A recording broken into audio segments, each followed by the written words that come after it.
Thalikkulam public library പുസ്തക പ്രദർശനം നടത്തി. തളിക്കുളം GVHS സ്കൂളിൽ സംഘടിപ്പിച്ച പുസ്തക പ്രദർശനം block panchayat president KC Prasad ഉദ്ഘാടനം ചെയ്തു. അറിവ് വായനയിലൂടെ മാത്രമാണ് നമുക്ക് അറിവ് നേടാൻ സാധിക്കും. നല്ല ഒരു വ്യക്തി വളർന്നു വരുന്നതിന് വേണ്ടിയിട്ട് ഏറ്റവും പ്രധാനപ്പെട്ട ഒന്ന് വായിക്കുക എന്നുള്ളതാണ്. അത് ഇന്നത് വായിക്കണം എന്നുള്ളതല്ല. നിങ്ങൾക്ക് ഇഷ്ടപ്പെട്ട, പ്രത്യേകിച്ച് കുട്ടികൾക്ക് ഇഷ്ടപ്പെട്ട പുസ്തകങ്ങൾ അടിച്ചേൽപ്പിക്കാതെ, ഇപ്പോൾ ലൈബ്രറിയുടെ ഭാഗത്തു നിന്നാണെങ്കിലും രക്ഷിതാക്കളുടെ ഭാഗത്തു നിന്നാണെങ്കിലും അധ്യാപകരുടെ ഭാഗത്തു നിന്നാണെങ്കിലും ഒന്നും അടിച്ചേൽപ്പിക്കാതെ ഏത് പുസ്തകമാണ് നിങ്ങൾക്ക് വായിക്കാൻ താല്പര്യം, ആ പുസ്തകമെടുത്ത് വായിക്കുക എന്നുള്ളതാണ് നമ്മളെ സംബന്ധിച്ച് ഏറ്റവും വലിയ ഉത്തരവാദിത്വം.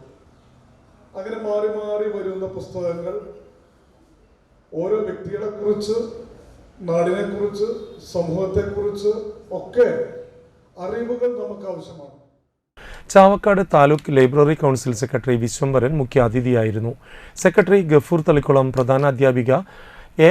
Absath, N. Madanamohanan, Geetha Vinodan, TU Subhash Chandran, Jayanandan, AP Binoy, Priya Padmaraj, AK Vasan, Premkumar KJ, Beena Vasan, Sasi Vallath, Vasan Kozhiparambil എന്നിവർ സംസാരിച്ചു.